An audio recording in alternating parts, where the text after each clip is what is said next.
Barangay LS 91.1 Podcast. Barangay LS 91.1 Podcast. Ang drama ng buhay, ang drama ng barangay. Radyo, nobela. Kapag tayo ay higit na pinagpala ng buhay, dapat tayong maging mapagpakumbaba sa ating mga kapwa. Dahil kung minsan iba rin maglaro ang tadhana, ikaw, kabarangay, marunong ka bang lumingon sa iyong pinanggalingan? Sabay-sabay po nating tunghayan ang kwento ng ating kabarangay na si Alonzo dito sa programang Radyo Nobela. Si Mama Ganda sa Radyo Nobela.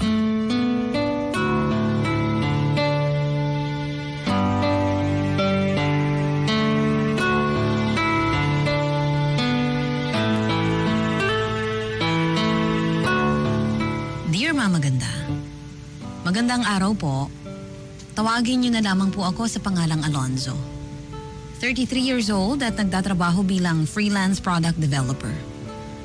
May partner po ako, si Martin, na siyang tumutulong sa akin upang ma-overcome ko ang pagkamatay ng nanay Gloria ko at naging sandigan ko na rin para mas maging mabuting bersyon ng aking sarili.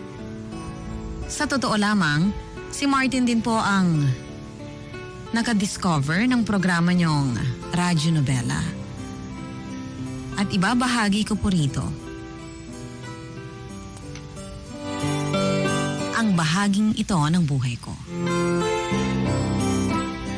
Lahat naman siguro tayo ay pamilyar sa kasabihan na ang hindi marunong lumingon sa pinanggalingan ay hindi makararating sa paroroonan. Ibig sabihin, ibinigay ng Panginoon ang mga biyaya at pagpapala sa mga taong nagsisikap sa buhay na ito. Ngunit kapag nagtagumpay na po tayo, dapat ay huwag po tayong magpakahambog dahil anumang sandali, maaring bawiin ang lahat sa atin. Yan po ang tema ng istoryang ibabahagi ko ngayong umaga. Na sana ay kapulutan ng aral ng ating mga kabarangay.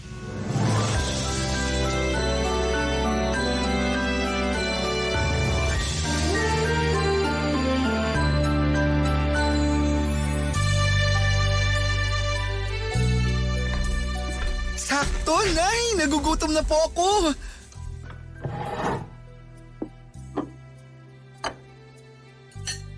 Ay! Pritong tuyo na naman po at noodles ang ulam natin, Nay. Kagabi ganito rin po ang hapunan natin, Ay, pasensya ka na, Alonzo, anak. Yan lang ang nakayanan ni Nanay.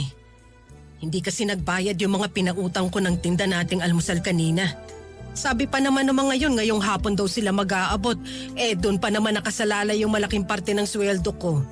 Kaya yan lang tuloy ang ulam natin. Nay, di ba sinabi ko na po sa inyo na wag na kayong magpapautang? Mabuti sana kung sa atin yung tinitinda nyo. Kaso pinagkatiwala lang din po sa inyo yun. Mabuti na lang mabait yung may-ari. Dahil kung hindi, baka kayo pa ang mag-abono ng mga di babayaran sa inyo. Alam ko naman yon, anak. Kaso hindi ako makatiis Kilala mo naman ang nanay, maawain talaga ako, di ba? O halimbawa na lang si Mang Nanding kanina, lumapit. Kesyo wala pa raw silang kain ng hapunan ng pamilya niya at nagbabaka sakali na malamnan ng sikmura nila. Naawa naman ako dun sa anak niyang bunso. Nahila-hila niya pa talaga habang nakikiusap na kung pwede ko siyang pautangin ng lugaw at tinapay. Syempre alam ko rin naman yung pakiramdam na magutom. Pero Nay, hindi pa rin po tama na palagi kayong naaawa sa mga taong ganun. Ano ba kasing sinasabi mo, anak? Bakit hindi yata kita maintindihan? Ang akin lang, kung talagang nagugutom ang mga anak ni Mang Nanding, sana gumawa siya ng paraan para magkapera, di ba? Hindi naman siya baldado. Ang laki-laki nga ng katawan niya Pero ano bang madalas niyang gawin kapag nakakahawak ng kaunting pera? Maglasing, magsugal. Ano ba naman klaseng pag-iisip ang meron siya? Inuuna pa niya ang mga bisyo niya kaysa pangkain nilang pamilya.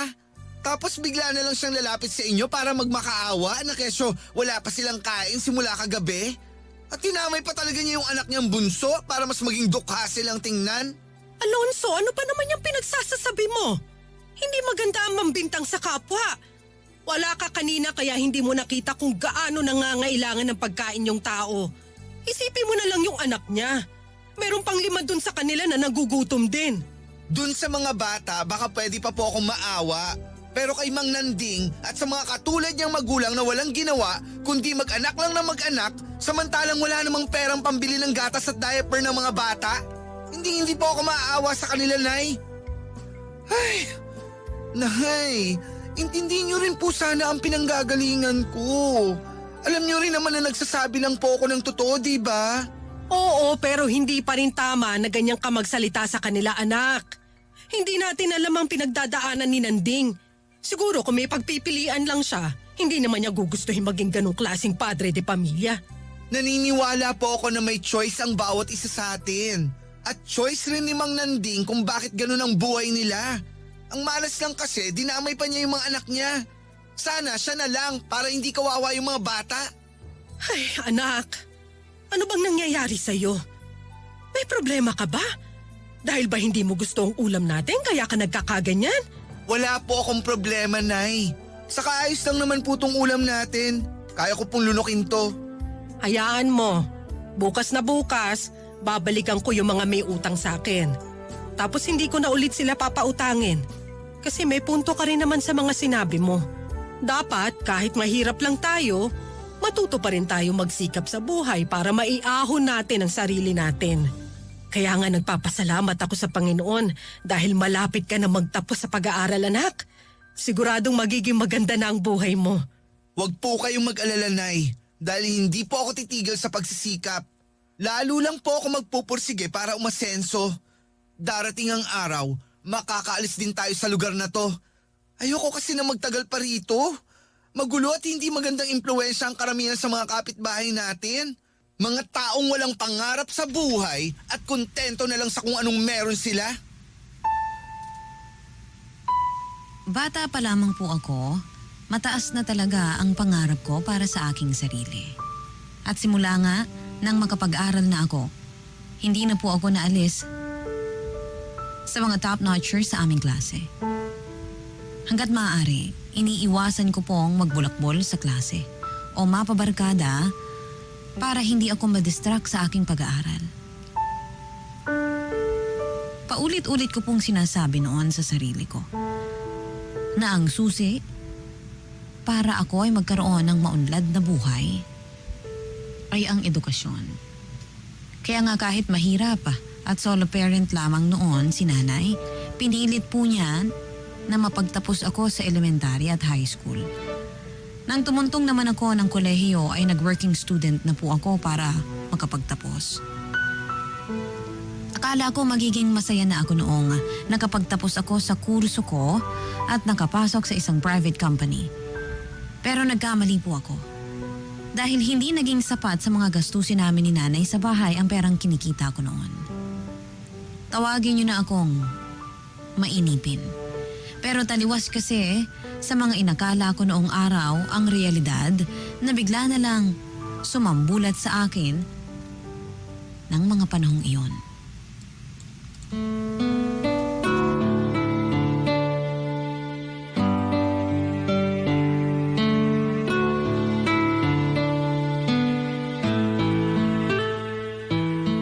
Alam niyo, Nay, kahit siguro magtrabaho ako hanggang linggo, hindi pa rin sapat yung sweldo ko kada kinsenas at katapusan.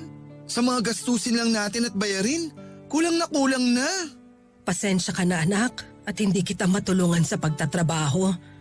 Kung bakit pa kasi biglang nagsulputan to mga sakit-sakit sa kasukasuan at katawang ko. Dalawa sana tayo ngayong kumikita. Wala naman pong kaso yun. At hindi ko rin naman po kayo pinipilit na magtrabaho, Nay. Ang akin lang, kung magpapatuloy na ganito lang ng ganito ang gagawin ko sa buhay, walang usad o progreso. Baka hindi na talaga matupad yung pangarap ko na makaalis tayo sa lugar na to. Matanong ko lang, ano pa kasi ang pangit sa lugar na to? Diba dito ka nga lumaki kaya buong akala ko gustong-gusto mo rito? Nay, pwede ba? Sino may sabi sa inyo na gusto ko rito? Kung ako lang ang papipiliin, ayokong dito pa rin ako mamatay. Tulad ng sabi ko sa inyo noon, pangarap ko na makaalis dito. Kayo ba? Hindi niyo po ba gustong tumira man lang sa isang exclusive subdivision kung saan ligtas sa mga magnanakaw at mga edukadong tao ang kapitbahay? Sobra ka naman makapagsalita, anak. Mababait naman ang mga kapitbahay natin, ah. Tsaka hindi ba nakakainip kapag sa subdivision ka nakatira? Sobrang tahimik. Tapos hindi mo pa makakausap yung katabi at katapat mong bahay dahil madalas abala sila sa pagtatrabaho o di kaya mas gusto na lang nila na magkulong sa mga bahay nila. Yun nga po ang gusto ko. Kesa naman dito sa atin na walang habas kung makapag-videoke dis oras ng gabi. Hindi na naisip ang kapakanan ng ibang tao. Basta sila, ayun, makapagsaya. Di baling may maistorbong tulog o gustong magpahinga. Ay, tapos kapag may lasing, palaging nauuwi sa away. Meron din pong naturingang magpapamilya. Pero kung magmurahan at magsumbatan dahil lang sa maliit na bagay, akala mo hindi magkakamag-anak? Sinong matinong tao ang hindi papangarapin na makaalis sa lugar na to? Sa bagay, hindi rin naman kita masisisi kung mapagod ka na lang sa pakikisama sa mga kapitbahay natin na wala na yatang pag-asang tumino. Kung kayo po sanay na sa kanila, pues ako hindi. Ibayin niyo ko. Alam ko naman yun, ano ka ba? At alam mo rin naman na kung ano man yung pangarap mo, susuportahan kita. Pero wag ka naman sanang mainip o malungkot dahil hindi pa yun natutupad sa ngayon. May tiyempo ang mga bagay-bagay. May tamang panahon, ika nga nila. Sorry, Nay, ha? Pero hindi po ako naniniwala sa sinasabi niyong tiyempo o tamang panahon. Dahil para sa akin, kung hindi ko gagawin ang isang bagay na gusto kong matapos ngayon din, wala na rin po akong pinagkaiba dun sa mga tamad na may hilig mga tuwira na kesyo ganito, kesyo ganyan. Ang ending, wala na. Napalagpas na nila yung opportunity kasi may hilig sila mag-procrastinate. Ayaw lang naman kitang magsawa sa ginagawa mo kaya pinagsasabihan kita. Mamaya sa kakapilit mong matupad kaagad yung pangarap mo, mapagod ka na lang at hindi ka na lang magpatuloy. Imposible pong mangyari ang bagay na yon. Dahil nakatatak na po sa isipan ko lahat-lahat ng mga dapat kong gawin at tapusin. Organisado akong tao. Kapag may gusto ako, dapat kong makuha o magawa. Kailangan kong pagsikapang gawin ng mga bagay-bagay para wala po akong dahilang mabigo. Para sa akin, dapat maging katulad ko yung iba dyan ng pag-iisip. Yun bang hindi kontento sa kung ano lang ang meron sila ngayon? Kaya nga hindi talaga ako natutuwa dun sa mga classmate ko dati na sapat na sa kanila yung kumita lang ng saktong pera. Hindi ba man lang nila naisip na mas maganda kapag sobra-sobra? Hindi kasi lahat ng tao katulad mo mag-isip, anak. Hindi rin lahat nabibigyan ng oportunidad na makapag-aral at makapagtapos nang sa ganun maiahon nila ang sarili nila sa kahirapan. Meron namang iba na bagaman nakagraduate nga, nagtitiis pa rin sa kung ano lang ang kaya nilang kitain at ihain sa mesa.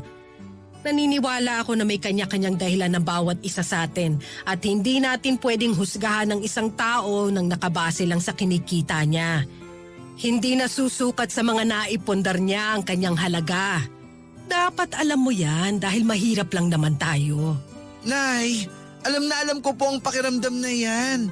Kaya nga nangako ako nun sa sarili ko na kahit ipananganak akong mahirap, hindi po ako mamamatay na mahirap. Excuse lang po yun ng iba na ayaw naman talagang magsumikap sa buhay. Manang-mana ka talaga sa akin. Ganyan-ganyan ako noong kabataan ko. Yun bang tipong nagmamadali ring umasenso sa buhay? Akala ko, sapat nang nagsusumikap ako. Pero minsan iba talaga ang plano ng Diyos sa atin. Pero alam mo ba, kahit na hindi ko noon natupad ang sariling pangarap ko sa buhay, daig ko pa ang nanalo sa loto dahil dumating ka sa buhay ko, anak. Ikaw ang totoong katuparan ng mga pangarap ko sa buhay. Sana isang araw, makamit mo rin ang lahat ng mga pangarap mo. Pero kapag nangyari yon, huwag mong kalilimutang magpakumbaba.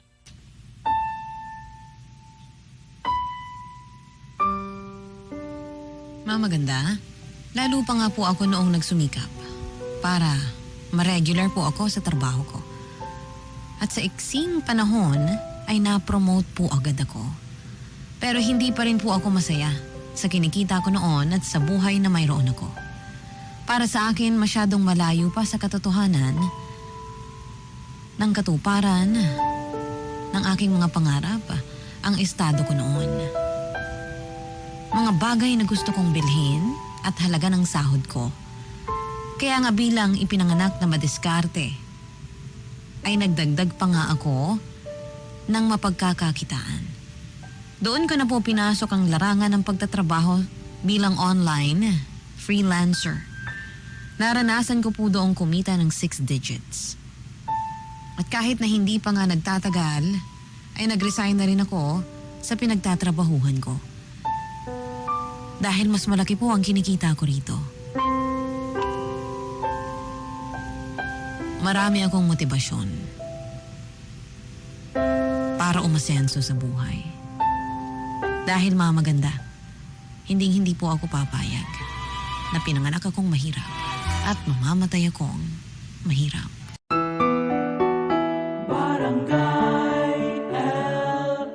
91.1 Radyo Nobela. Radyo Nobela.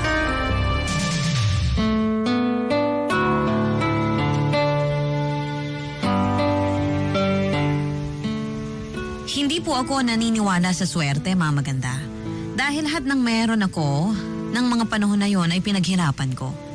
Hindi po iyon nagkataon. Kung ang mga kaedad ko ay busy sa pagsasaya, ako naman ay kumakayod. Kung tulog ang karamihan sa gabi, gising na gising naman ako. Kinakarer ko po, ika nga. Ganyan po ang ginagawa ko para umasenso. Hindi nagtagal, nagbunga naman ang pagsisikap ko dahil nakabili ako ng bagong bahay sa isang exclusive subdivision para sa amin ng nanay ko. Nakapagpundar rin po ako ng mga sasakyan at ilang properties tulad ng lupa at condo unit. Kung ikukumpara sa mahirap na kalagayan naming mag-ina noon, napakalayo na po ng narating ko sa buhay. Iba po kasi yung pakiramdam kapag secured ka. Yun bang alam mo na may pera ka sa bangko at meron kang mahuhugot sa oras ng pangangailangan? Yung bang may pagkain ka sa mesa at hindi ka na mag-aalala na magugutuman ka? Masayang masaya po ako dahil sa mga narating ko noon sa buhay at wala pa po akong planong tumigil para lalo ko pong maabot ang iba ko pang pangarap.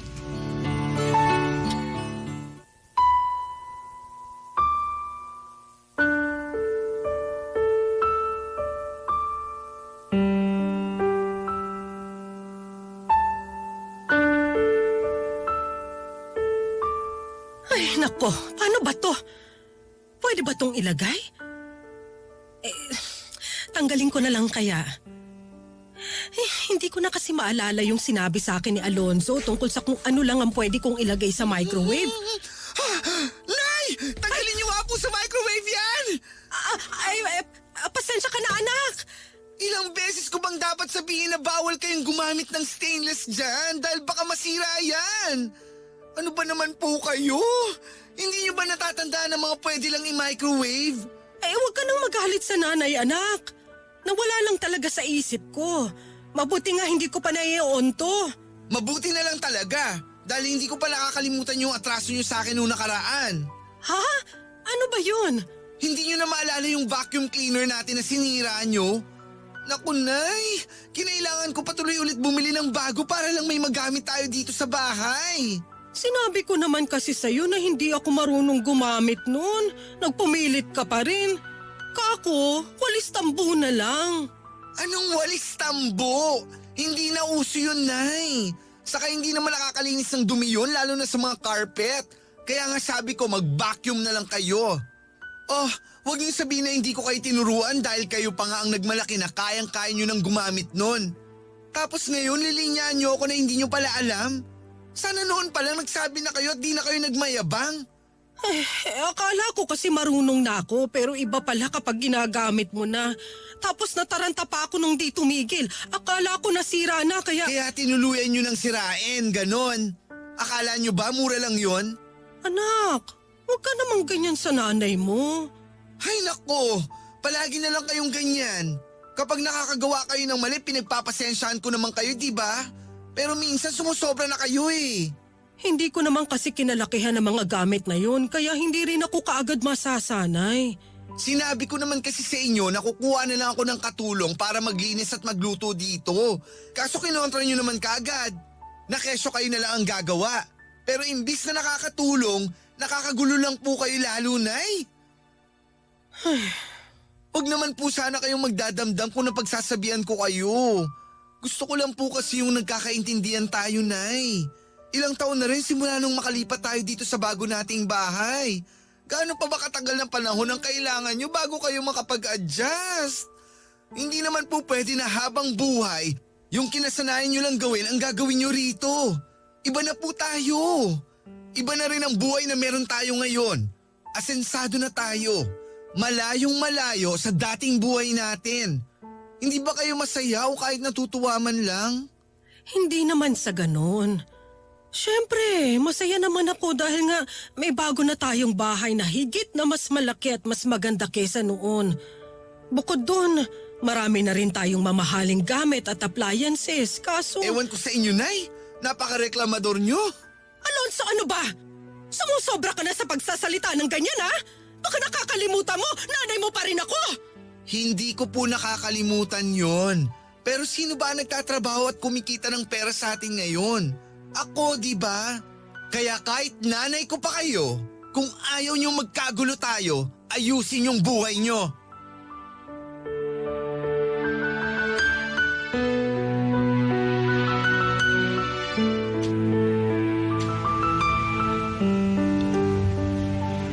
Hindi natin mapipili kung anong uri ng buhay ang kahahantungan natin sa oras na lumabas tayo dito sa mundo. Pero pwede nating piliin kung hanggang sa kamatayan mananatili tayo rito. Mahirap maging mahirap pero kasalanan na natin kung sa pagtanda natin, isang kahig isang tuka pa rin ang ating pamumuhay. Minsan, kapag binabalikan ko kung paano kami noon salat na salat ni nanay sa pagkain, hindi maayos na tirahan at kapos sa material na bagay, ay para bang pinaninindigan po ako ng balahibo. At nasasabi ko noon sa sarili ko na ayoko na hindi ko na gugustuhin pang manatili at bumalik sa ganoong pinagdaanan namin na masalimuot na pamumuhay. Kaya nga lalo pa po akong nagkayod kalabaw at sa paglipas ng mga taon ay pagtatrabaho lang ang inintindi ko. Wala na rin akong panahon para magliwaliw dahil para sa akin, aksaya lamang yun ang pera at oras. Bukod doon, nag-aral pa po ako ng husto tungkol sa kung paano imamanage at palalaguin ang aking pera. Doon ko na rin pinasok ang investment at nag-attempt na magtayo ng isa pang negosyo.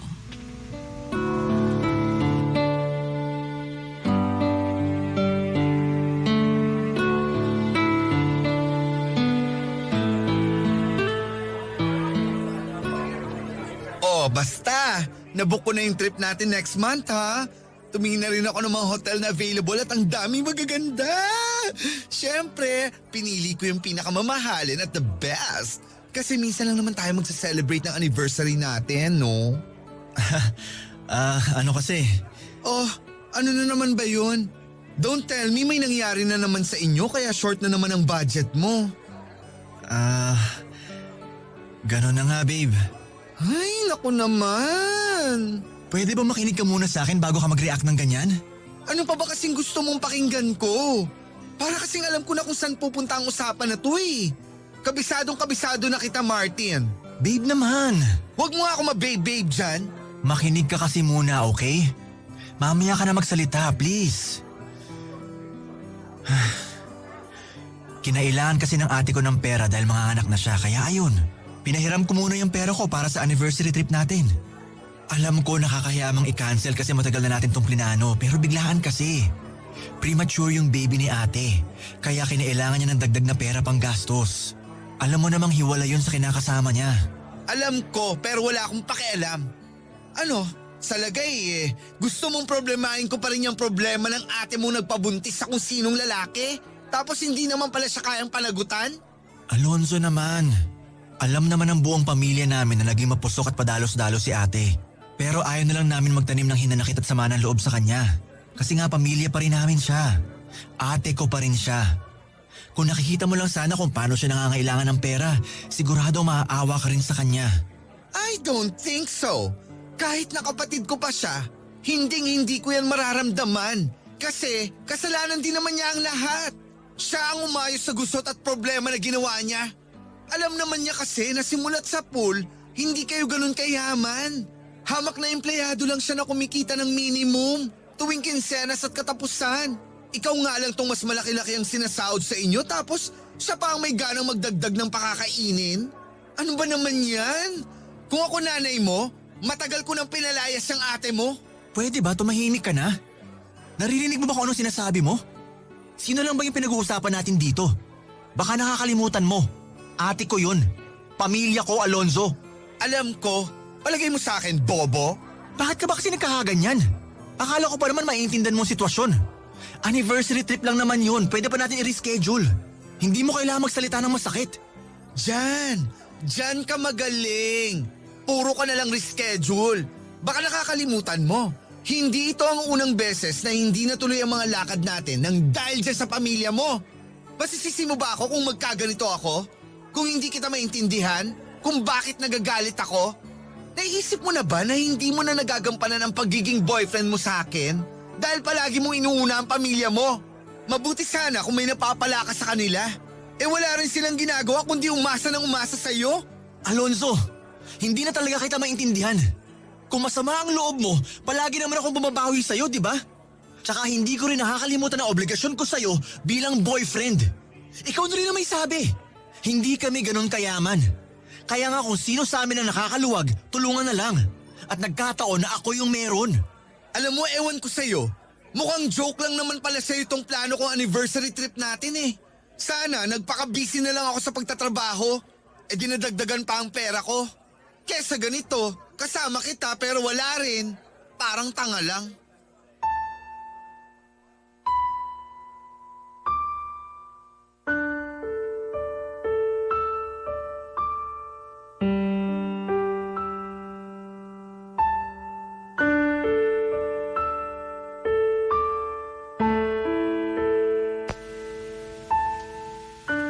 Nagkakilala po kami ni Martin sa isang online dating app. Nag-click naman po kaagad ang mga personality namin. At hindi nga nagtagal ay naging mag-on kami. Magkatulad po kami ng pinagdaanan noon ni Martin sa buhay. Hindi rin po siya pinanganak na mayaman. At siya rin ang breadwinner sa kanilang pamilya. Mahal ko po si Martin. Pero aminado ako na nahihinaan ako sa diskarte niya sa buhay. Hindi naman po ako masamang boyfriend, don't get me wrong. Maraming beses na rin po akong nag-offer ng tulong sa kanya para makapagsimula ng pangarap niyang business. Pero hindi po niya tinatanggap ang pera, kesyo kaya naman daw niyang kitain yon sa sarili niyang paraan. Naisip ko, baka pride lang ang umiiral sa kanya. Hanggang sa wala rin namang nangyari sa kanya dahil nga sa pamilya niya lang napupunta ang kanyang kinikita. Yan po ang pinag-iba namin ng boyfriend kong si Martin.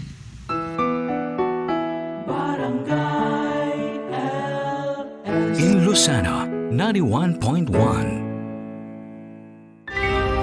Radyo Nobela. Radyo Nobela.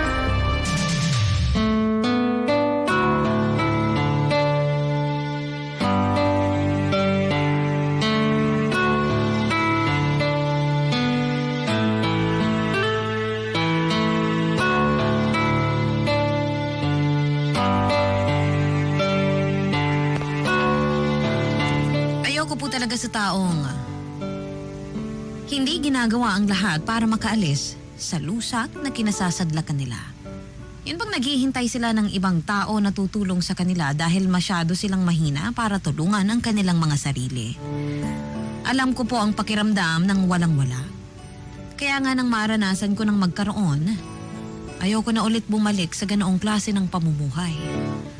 Para sa akin, yun ang isa sa mga bagay na hindi maintindihan ni Martin dahilan para magkalabuan kami ng mga panahon na yon. Umabot sa punto na kahit maliliit na bagay ay pinag-aawayan na namin. Aminado rin naman po ako na mas umiksi ang pasensya ko in general. Kaya lahat na lang ng issue sa akin at kahit sino na lang, ultimo si nanay ay nasusungitan ko na po. Siguro dala na rin po ng stress, puyat at burnout dahil halos wala na talaga ako noong ibang pinagkakaabalahan kundi ang trabaho ko. Investment at isipin. Iniisip ko pa rin po kung paano pa mas mapalalago ang perang meron ako.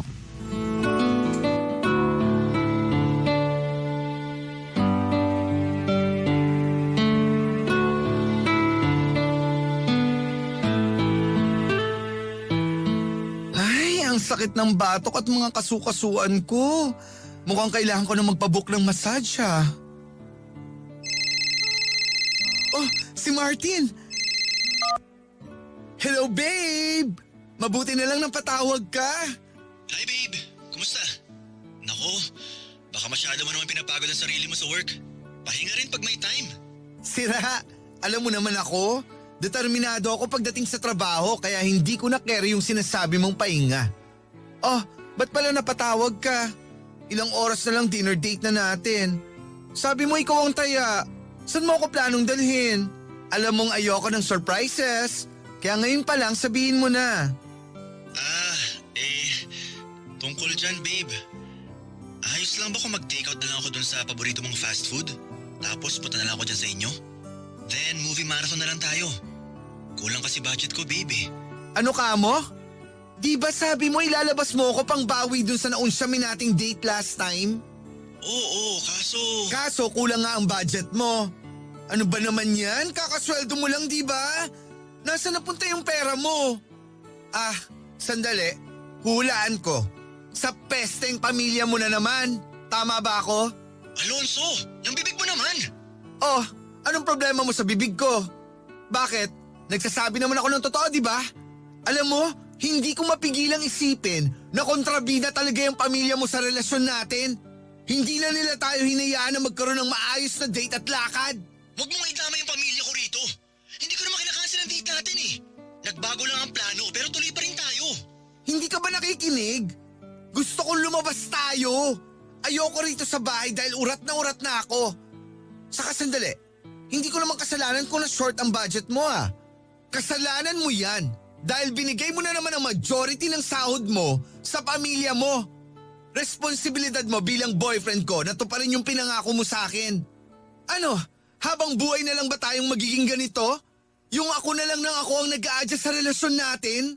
Sorry kasi hindi ako tulad mo na malaki kumita ng pera. May ipon sa bangko at walang sinusuportahang pamilya. Sorry kasi ganito lang ako. Sakto lang ang kinikita.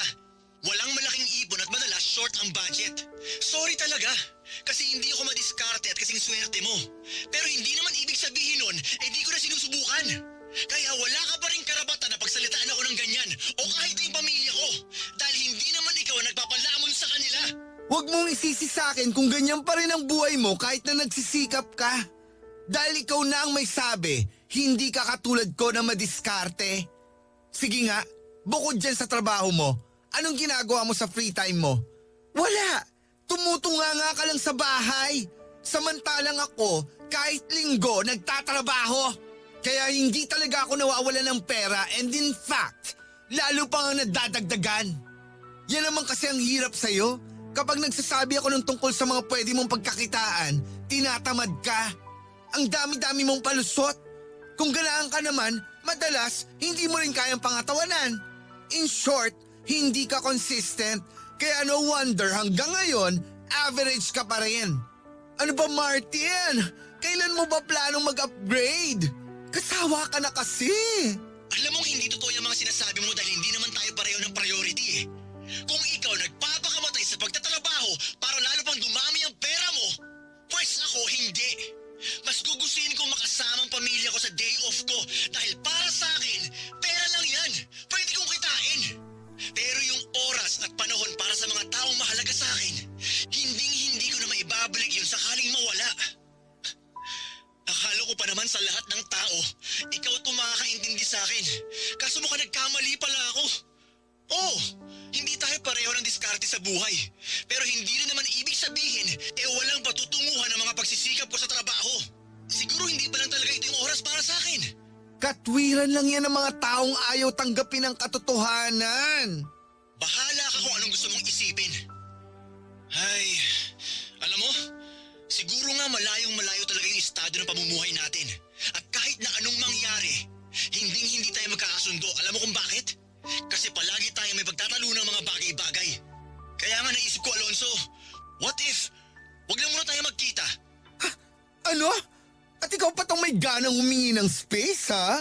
Ang akin lang, hindi na kasi healthy tong relationship natin. Sobrang nakaka-stress na. Ikaw lang naman at yung pamilya mo ang stressful eh. Sige, kung yan ang gusto mo. Maluwag sa loob ko na tatanggapin ang pakikipag-break mo. Ayoko sa lahat yung mga katulad mong mahihina. Hindi kita kailangan.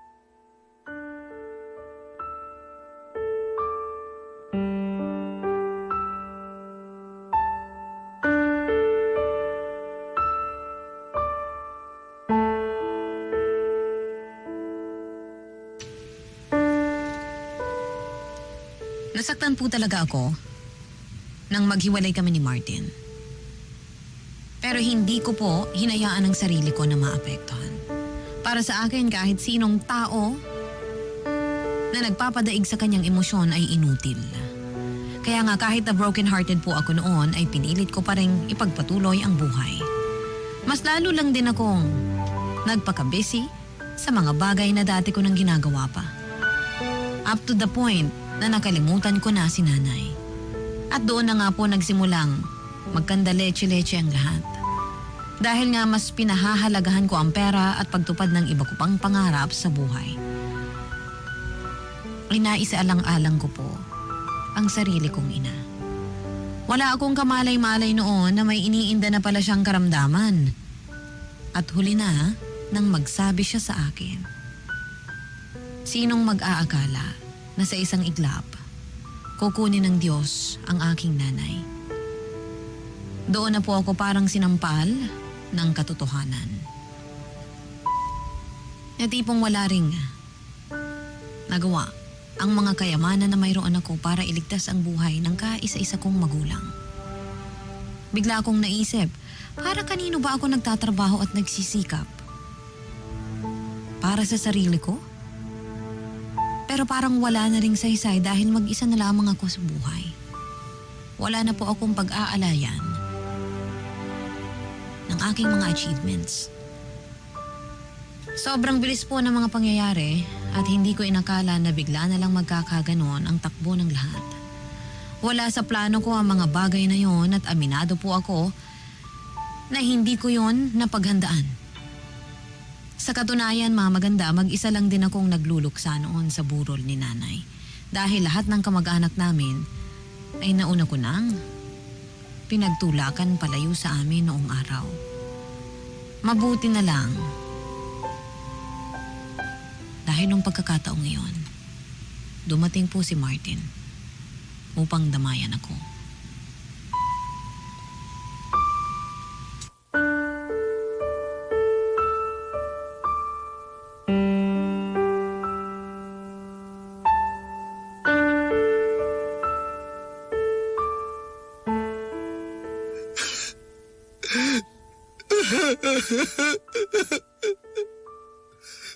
Sobrang sama ko bang anak? Kasi ultimo sarili ko inapabayaan ko, Martin. Siguro kahit na hanggang sa kabilang buhay, hindi ako mapapatawad ni nanay. Alam mo, hindi totoo yan dahil mahal na mahal ka na nanay mo. First time ko pa lang siya nakita noon. Ramdam ko na kaagad na napakalambing at napakabait niya. Kaya nga sinasabi ko sa'yo na hindi siya galit. Pero hindi ko pa rin mapigilang isipin na ang laki ng pagkukulang ko sa kanya. Biruin mo yun. Napabayaan ko siya samantalang nangako ako na palagi ko uunahin ang kapakanan niya. Tapos uli na pala ang lahat para bumawi pa sa kanya. Kasi tingnan mo, isa na siyang malamig na bangkay. Sana pala nakinig ako sa'yo noon. Sana pala hindi ako masyadong nagpakabisi sa pagtatrabaho. At pinagtuunan ko ng pansin ang kaisa-isang magulang ko. Ngayon, nagsasisi na ako pero alam ko rin naman na hindi na ulit mabubuhay si nanay. Pakiramdam ko tuloy, nabigo ako bilang anak. Dahil hindi ko nagawa yung tungkulin ko sa kanya. Ay, Alonso, lahat naman tayo nakakagawa ng mga pagkukulang kahit na sarili pa nating magulang. Ako madalas, kina nanay at tatay. Pero sinisiguro mo na nakakabawi ka. Kahit na sa simpleng paraan. Hindi mo hinahayaan na may tampo sa'yo ang parents mo. Samantalang ako, simula na ako masenso sa buhay. Wala na ako ibang inisip kundi kung paano pa madadagdagan ang perang kinikita ko. Dahil para sa akin, yun lang ang kailangan ko para maging masaya. Pero maling-mali ako. Dahil tama ka naman sa sinabi mo noon eh. Na mahalaga ang oras at panahon na nilalaan natin para sa ating pamilya. Sana talaga nakinig na lang ako sa iyo. Hindi sana ako magsisisi ng ganito ngayon. Sigurado kung nakikita at naririnig ka lang ng nanay mo, hindi niya gugustuhin na nagkakaganyan ka. Oo, may pagkukulang ka sa kanya. Pero ayaw pa rin niya na habang buhay mong sisihin ang sarili mo. Lahat tayo may hindi magandang pag-uugali. Kahit ako. Dahil hindi naman tayo pinanganak na perpekto eh. Lahat tayo nagkakamali sa mga desisyon natin sa buhay. Pero hindi ibig sabihin hanggang doon na lang tayo. Alam ko mahirap pa sa ngayon dahil nga sa mga nangyayari. Pero naniniwala ako na darating yung araw na unti-unti ka rin makakapag-move on. Mapapatawad mo rin ang sarili mo at mas magiging mabuting bersyon ka ng pagkatao mo. I'm sure, yan din ang gusto mangyari ng nanay Gloria mo. Salamat, Martina. Kasi sa kabila ng lahat, hindi ka pa rin nawawala ng bilib sa akin. Ako kasi parang biglang nabobo. Yun bang tipong hindi ko na alam ang gagawin. Mabuti na lang nandyan ka. Sorry kasi hindi ako naging mabuting boyfriend sa'yo noon. Nakaraan na yon. Tsaka hindi lang naman ikaw, ako rin. Nagkulang din ako kaya hindi nag-workout ang relasyon natin. Alam mo, matapos nating mag-break noon, nakapag-isip-isip talaga ako ng husto. At doon ko nga na-realize na sana, mas lalo ko pang sinubukang gawin yung mga bagay na gusto mong gawin ko para umasenso rin ako sa buhay.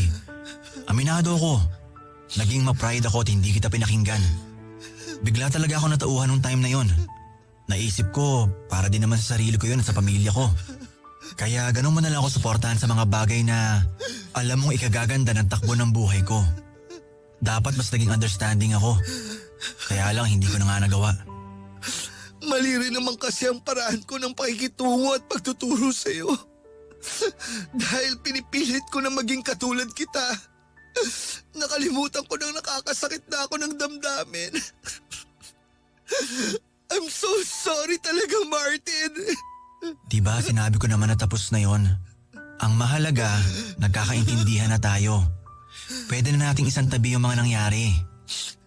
Sa ngayon, nandito ako bilang kaibigan mo. At nakahanda akong damayan at samahan ka. Okay? Malalagpasan mo rin to. Natin.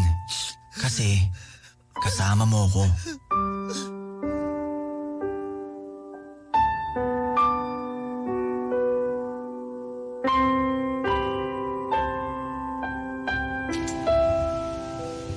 Malaki po talaga ang utang na loob ko noon kay Martin.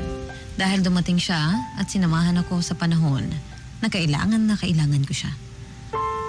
Kahit na naghiwalay kami noon bilang magkasintahan, hindi po ipinaramdam sa akin ni Martin na ibang tao ako. At kahit na matapos ang libing ni nanay, palagi pa rin po niya akong kinukumusta at inaalalayan. Eventually, yun din po ang naging daan para muli na po kaming magkabalikan. Malaki po ang pagsisisi ko dahil naging magkasarili ako. Dahil sa pagpupumilit kong tuparin ang pangarap ko, nawala sa akin ang pinakamamahal kong ina. Akala ko noon kaya kong mabuhay ng mag-isa dahil may pera naman ako. Bahay at iba pang ari-arian. Pero hindi po pala ganoon kadaling maging masaya. Lalo na kung mag-isa ka. Asensado ka nga. Nabibili mo ang lahat ng gusto mo. Pero kung hindi mo ito maibabahagi, walang saysay, mamaganda. Sa kasalukuyan, masayang-masaya po ako dahil kahit paano, unti-unti ko nang nabibigyan ng kapayapaan ng puso, ang puso ko, sa pamamagitan ng pagtulong at pagbabahagi ng mga biyaya na mayroon ako sa ibang tao. Lalo na po doon sa mga higit na nangangailangan talaga. Hindi ko na po iisa-isahin ang mga charity event na sinusuportahan ko dahil ayoko na ulit magpakahambog. Pero totoo pala ang kasabihan na para lubusan kang maging masaya ay tumulong ka sa iba. Bagay na lagi ko na rin pong ginagawa ngayon. Yan po ang laging paalala sa akin ni Nanay na ngayon po ay tinutupad ko. Maraming salamat po sa pagpili nyo na maitampok ang aking istorya. Alam ko medyo kakaiba ito kaysa sa mga tipikal na tema ng pag-ibig na palagi nyong pinufeature sa inyong programa. Ganun pa man, sana po ay may natutunan ng ating mga kabarangay. Ako po ang inyong forever kapuso at kabarangay. Alonzo. Ang drama ng buhay, ang drama ng barangay. Radyo, nobela.